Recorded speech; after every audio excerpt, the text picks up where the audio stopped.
A Dodge Dakota has 2 transmission filters. Allow me, the one and only infamous Kentucky Yankee, to show you where they are and how to change them. Now let's get under this Dodge Dakota and we will change this transmission filter out. Here's your transmission pan. For those of you that don't know, here's a view of it so you get an idea how it all works. See? Right behind your exhaust pipe, transmission pan. So we're going to zip that off and look inside of there and see what kind of filter we have. This concerns me right here. It's rusted pretty bad, but it's not leaking. But I am a little bit worried about it. It seems okay, but I'm not going to go jabbing at it with a screwdriver, I'll tell you that.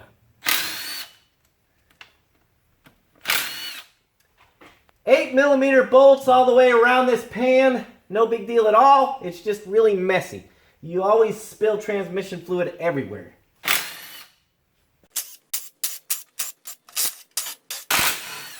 Alright, now you gotta pry this loose, but watch where you pry. Don't get under the gasket and mess things up.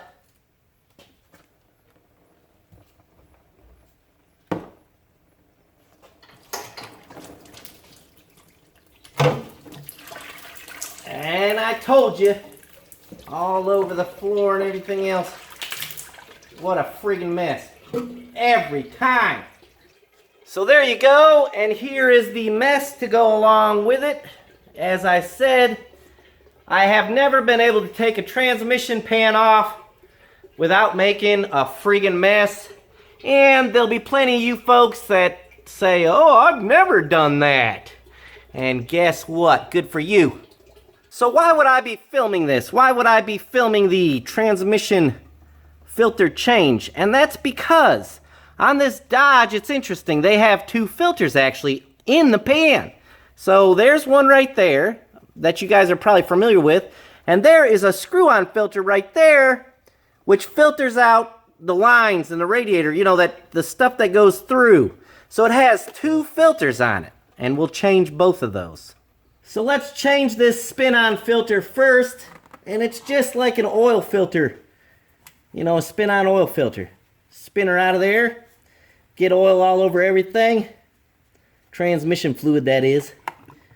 And you see there? Oh, wait, you can't see it. Look at there. That's what the filter looks like. This one's never been changed. It has Chrysler on it. Be sure and put transmission fluid on the seal just like you would an oil filter, and make sure that black seal is not up stuck to the top of the transmission case. And we'll just spin her back on there.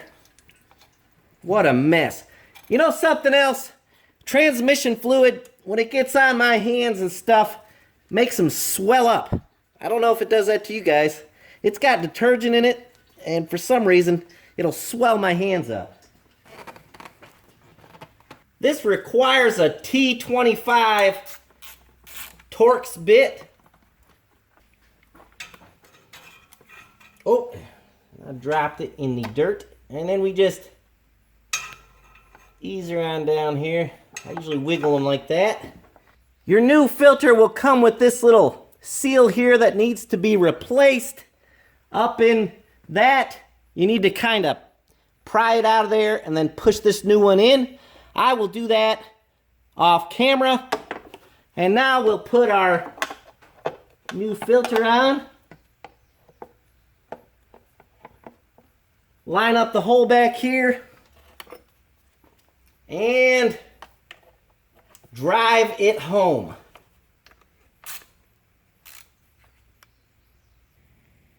And it never fails.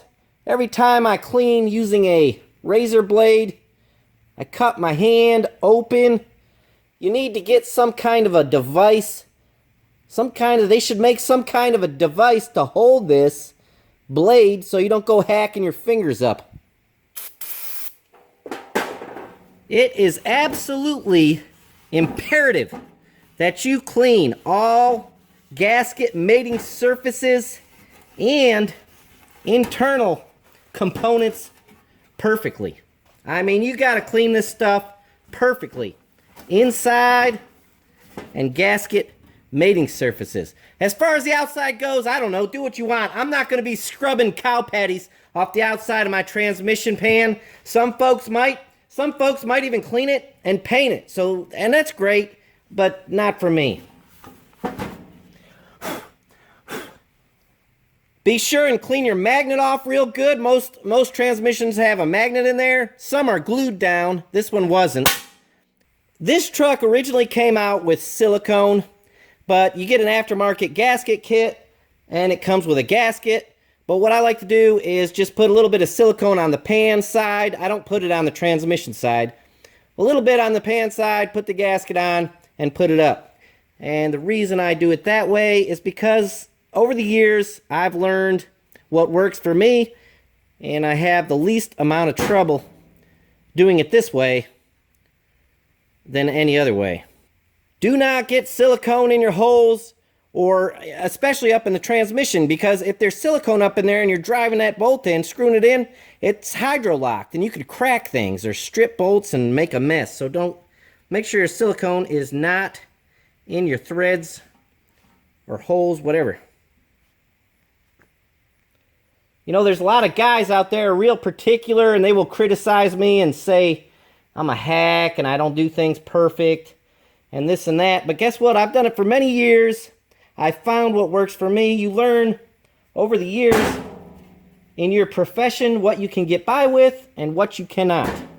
And every job I do, I want to last as long as possible. Make sure your gasket surface is all cleaned up on your transmission. And slip her in there.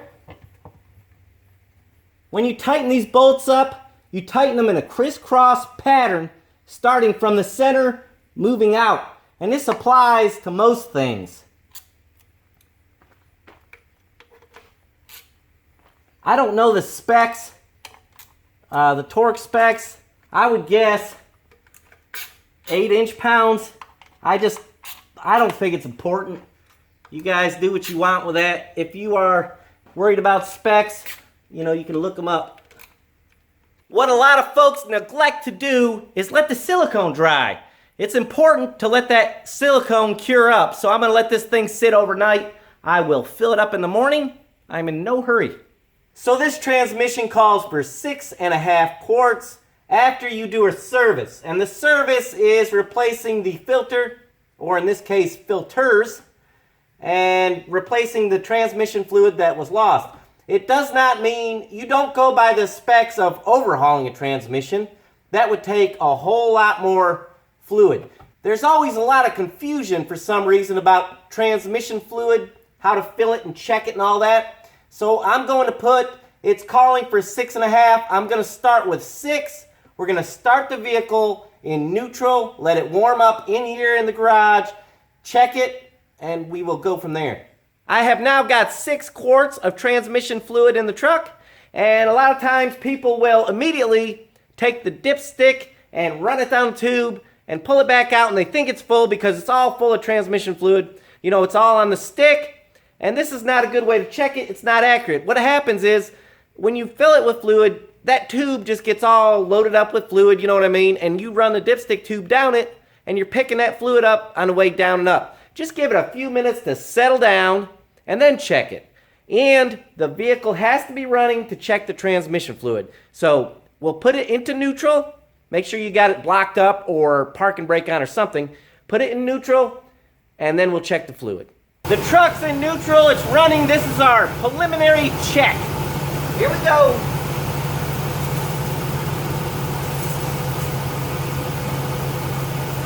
And can you see that? I hope you can. It's on the cold mark, the cold dot. That's as full as you want it right now. You don't want to overfill a transmission. If it's up on the cold mark, leave it. We're going to leave it for a while. We're going to let it warm up and just see what it does before we add any more fluid. The truck's been running now for a couple minutes, maybe at the most. For 10 minutes, I'm going to continually check it and adjust the fluid to get it on that high mark of the cold. So it's now been about 10 minutes and the level is above the dot, just a little bit on the cold. Next thing we need to do is take this thing for a rip down the road. I would say at least 5 miles in my opinion. Warm it up a little bit, bring it back in the garage, and check it again. So when you're done with your little test drive, your fluid level should be right in the middle of hot and cold on your dipstick. Why change fluid and filter rather than just get a flush done, a transmission flush done at some Jiffy Lube? First reason should be obvious. When you're flushing something out and you're not changing the filters, what good are you doing? Filters are there to collect debris, you know, from the clutches or from the transmission wearing a little bit. That's what the filters do. They catch all that debris. And as they get stopped up and clogged, your transmission's not going to function like it should. Secondly, it's good not to get all the fluid out, believe it or not, because the older fluid in the transmission provides friction for the clutches to grab good, you know, and stuff like that. And by taking just part of the fluid out, you're replacing it with new fluid, so you still have your friction from the old fluid, but with the new fluid, you have viscosity again. You know, you have, your oil has substance to it. So mixed together, I don't know, I think your transmission will last a lot longer. Anyways, I appreciate everybody watching this video. I hope you enjoyed it. Hope you learned something. Oh, one more thing I should mention. If you're doing customer work, don't be sloppy about it. All right, guys? So if you saw me back there saying I'm not cleaning the cow patties off and stuff like that, I don't mean on a customer's vehicle. This is my own vehicle. I'm not worried about it. But if it's a customer's vehicle, you need to do a good job. We'll see you next time.